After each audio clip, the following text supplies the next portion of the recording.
MI5 had been mentioned as being involved in surveilling Diana, MI6, right. GCHQ, which is the great big sort of intelligence agency. That is all getting really weird. The death threats that Bashir had issued, the list of lies that he came out with. I do know that William is very, very keen that this story comes out. Was Princess Diana convinced that her husband Charles was plotting to kill her? What lessons can Prince Harry learn from his own mother about being manipulated by a false confidant? And is Prince William right to brand Diana's Panorama interview as failing not only his mother, but his entire family? And what does he mean by having his people on the case?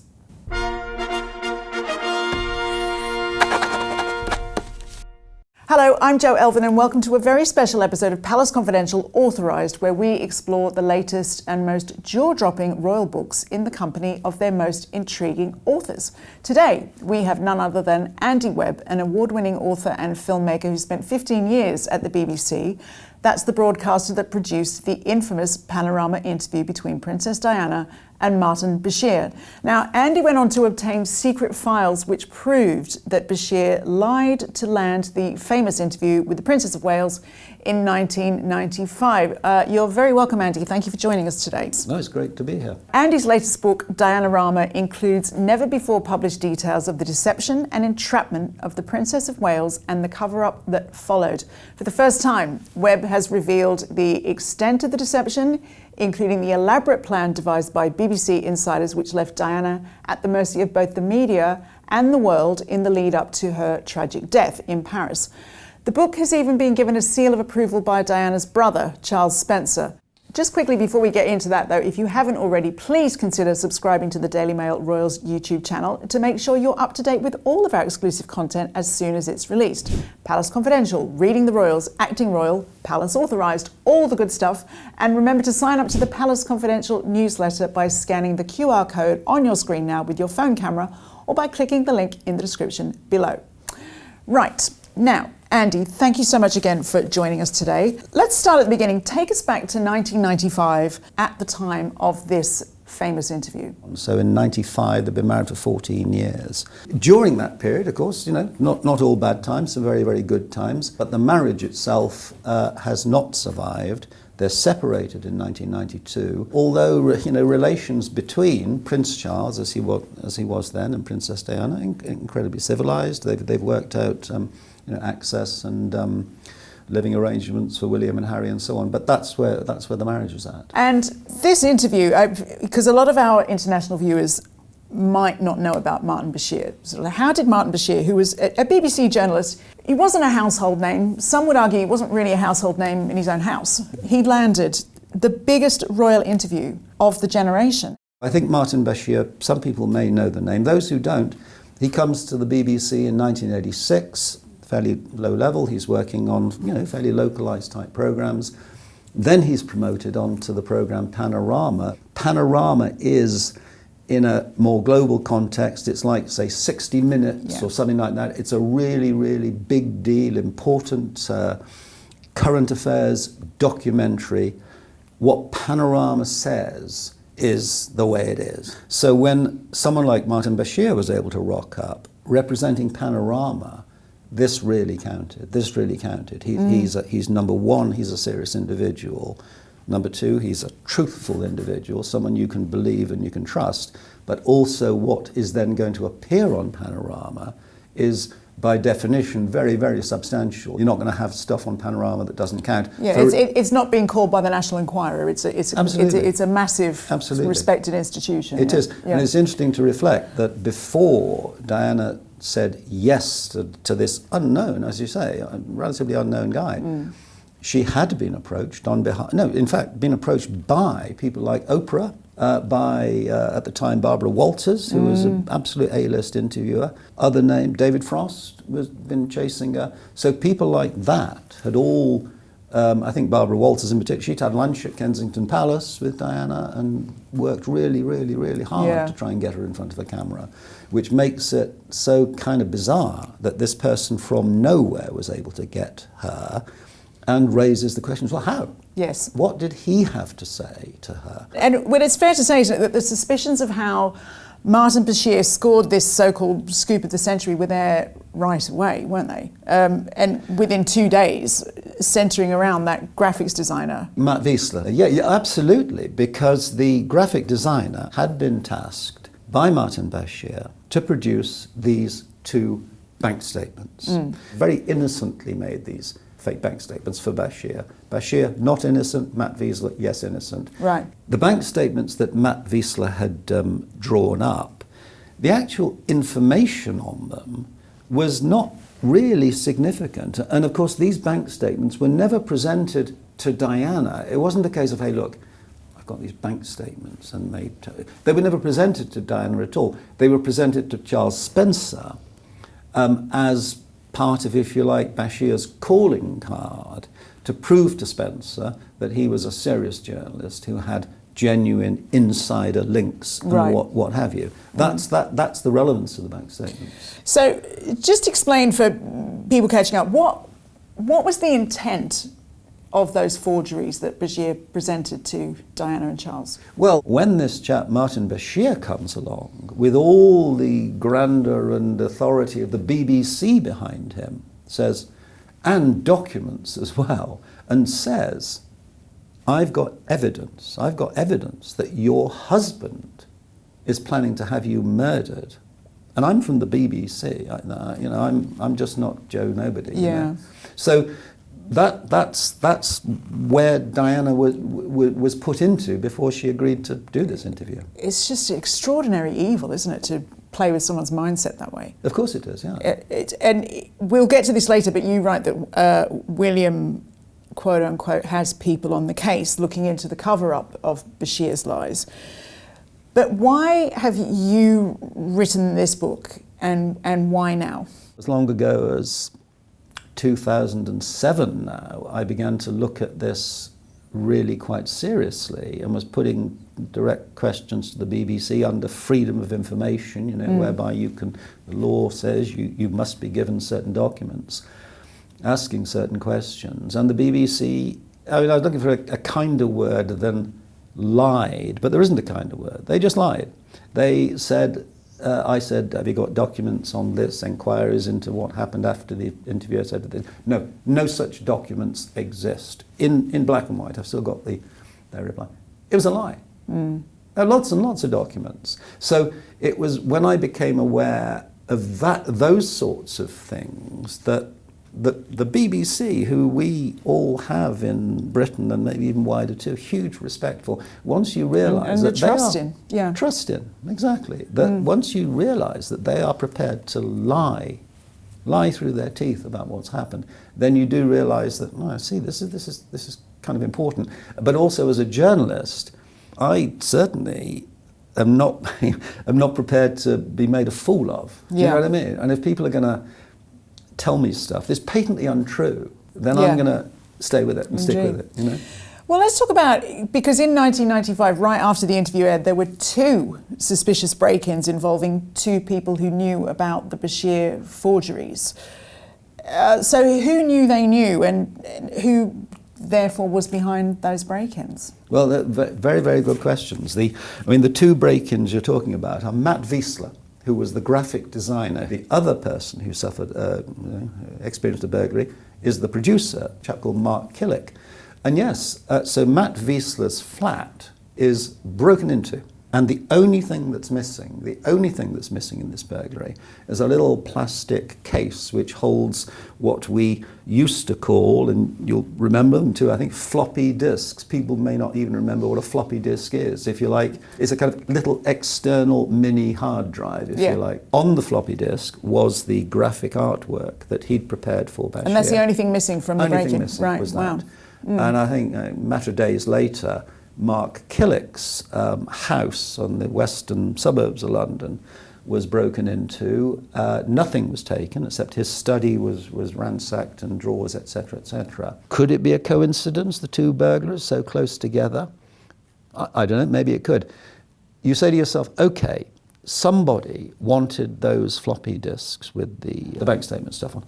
Who Who could be behind the burglary? And Matt Wiesler, of course, has thought about this long and hard, and we went through the list together. First of all, could it be somebody from the BBC trying to cover up what's been done?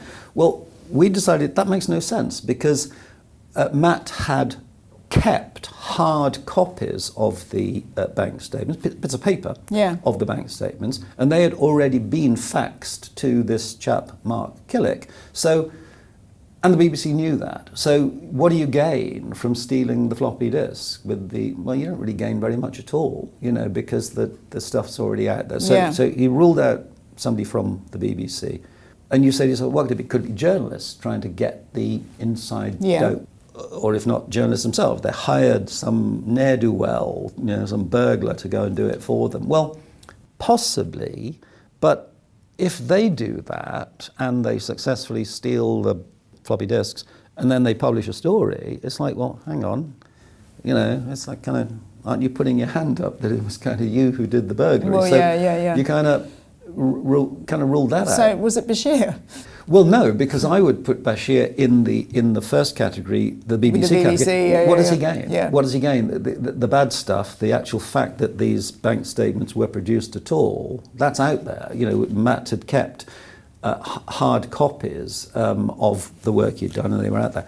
So the third possibility is almost the sort of the scariest one of all, and that is, although it may sound weird and conspiracy theory, etc., is that some sort of secret service interest, some sort of, you know, spooks who wanted to see just what was going on here.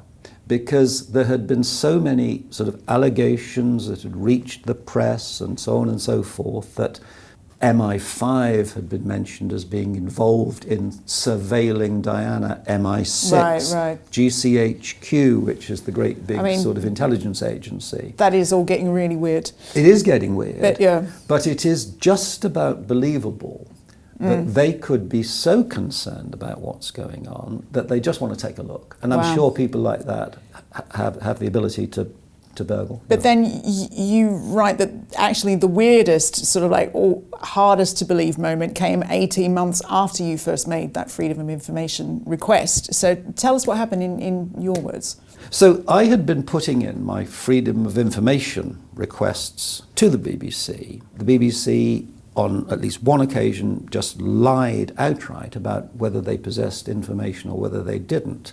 But in 2020, significantly 48 hours before my documentary film was due to hit the air that exposed a lot of this, just 48 hours before, I got a note from the BBC saying, oh, we're about to send you some Freedom of Information documents that you've been asking for. And I'm thinking, that's weird, because thus far you've been saying, well, number one, you've been saying we haven't got any, and then we won't give them to you, and etc. But they said we're now going to send them to you.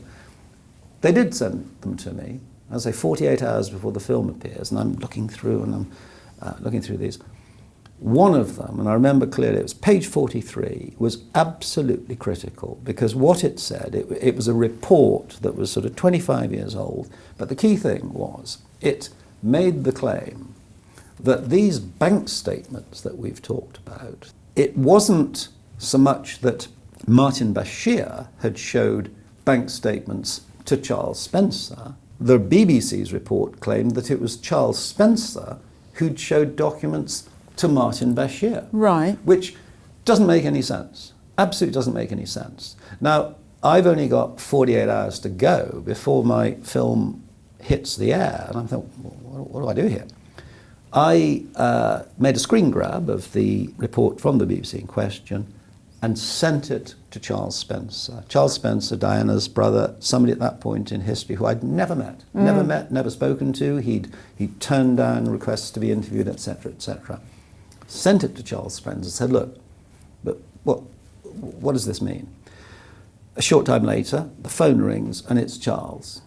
And it was quite extraordinary. We talked for more than 40 minutes, and in that 40-minute phone call, he outlined the whole of the terribly, terribly sort of scandalous story, you know, which we're familiar with to a degree now. The death threats that Bashir had issued, the list of lies that he came out with.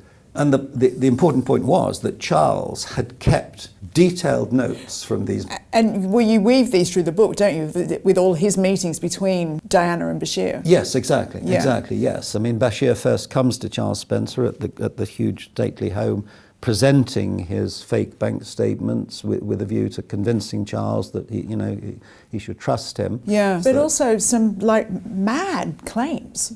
Really outlandish stuff. Which one were you most shocked by?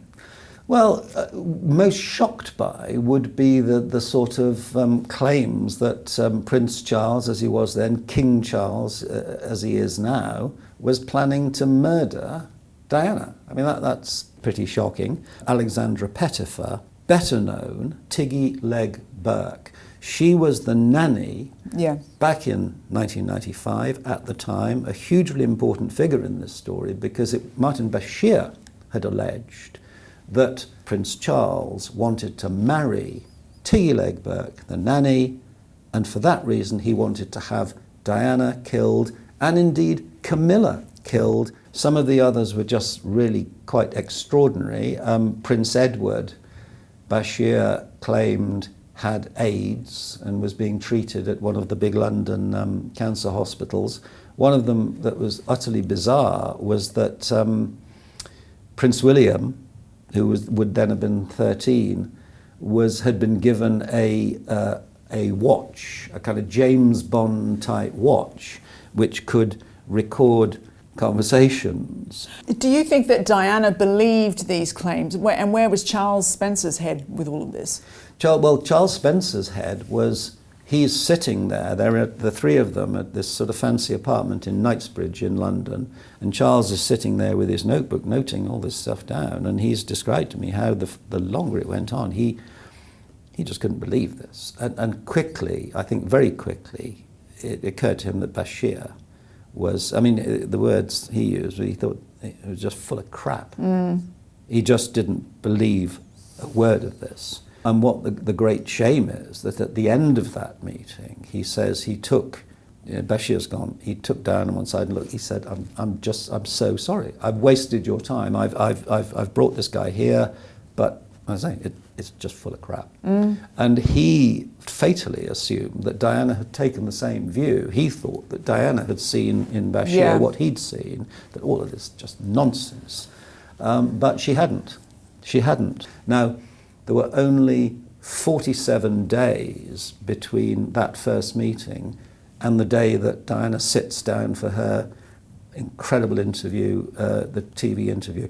And it's in that 47-day period that Bashir was able to work on Diana and fill her head with. And it's interesting, isn't it, that because according to one of Diana's closest friends, Rosa Monckton, she actually ended up regretting the interview quite deeply, and it's perhaps supported by, there was this reported exchange with a young William who was still at Eton on the eve of the broadcast.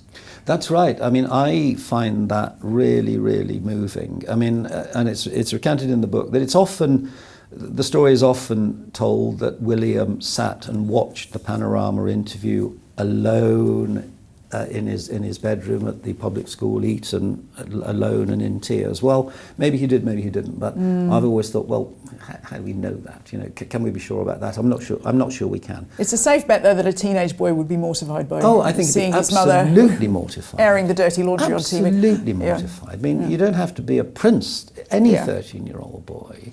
Do you think that William and Harry are going to learn things they don't know in this book? Yes, I absolutely do. I absolutely do. I mean, and I do know. I mean, I've been really careful in the book to only say what I can be sure is the truth and not, speculate crazily beyond that.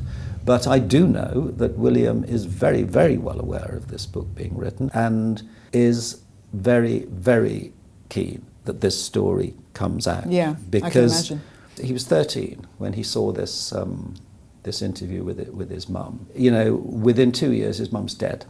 And he knows that the BBC had a chance, at a certain point during that 2-year period, they had a chance to go to his mum and say to her, look, Your Royal Highness, we're terribly sorry to have to tell you that this guy who works for us, Martin Bashir, he's a fantasist.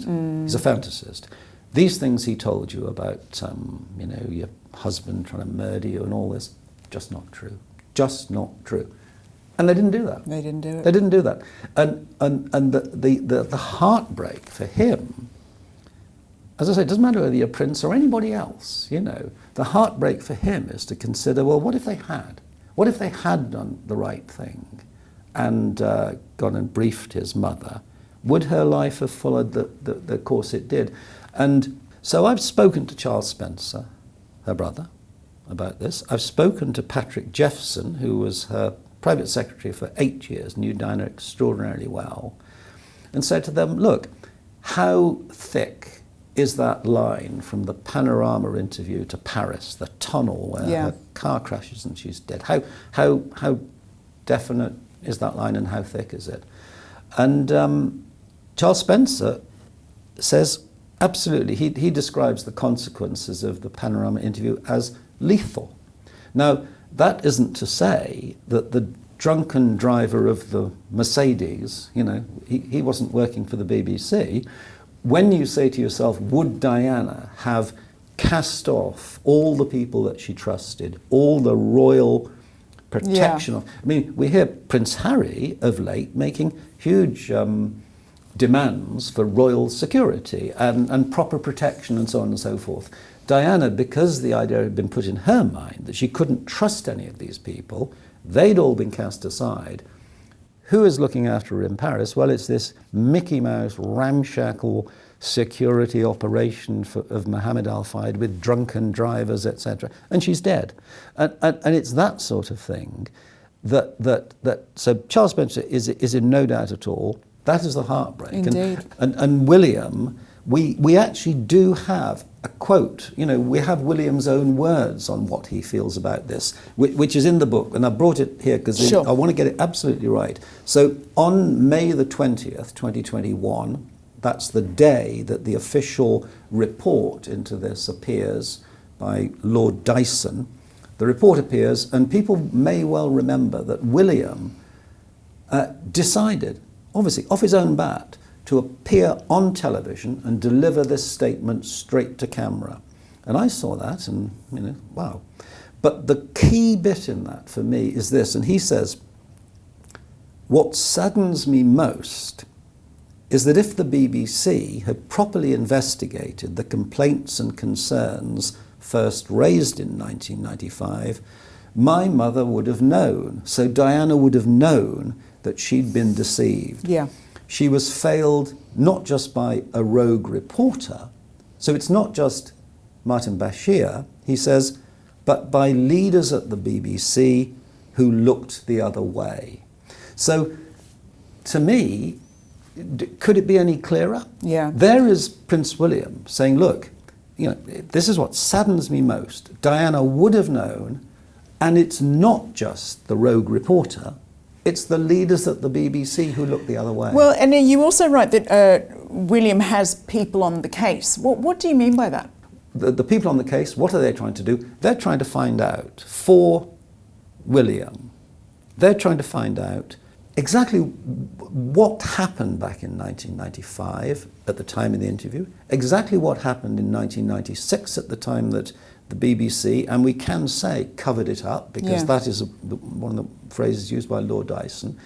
He wants to find out what happened then, and he also wants to find out what's been happening more recently on occasions when the BBC have had a chance to be open and honest and they haven't.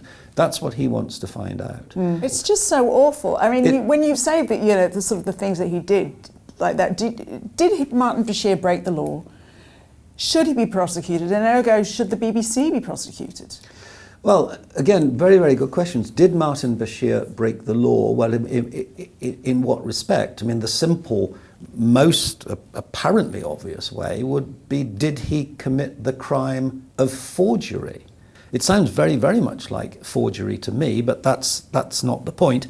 I went to a barrister who's a specialist in forgery and fraud cases and explained the circumstances. And, well, his answer was it fits absolutely all the criteria to draw upon yourself a forgery prosecution.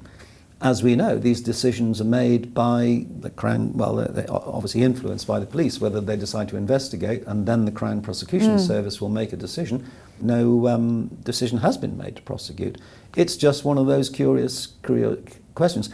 Charles Spencer, Diana's brother, thought that Bashir should most certainly have been prosecuted, had a email dialogue with senior police officers, made it absolutely clear that he wanted to see some action being taken here, was told that, well, we don't think so. The police, interestingly, used the word, clearly some of the conduct was dishonest, which I think is quite interesting, but didn't think, for whatever reason, that it merited a criminal prosecution. Charles Spencer then thought, right, what do? I'm going to take out a private prosecution myself. I'm going to hire lawyers. I'm going to prosecute myself.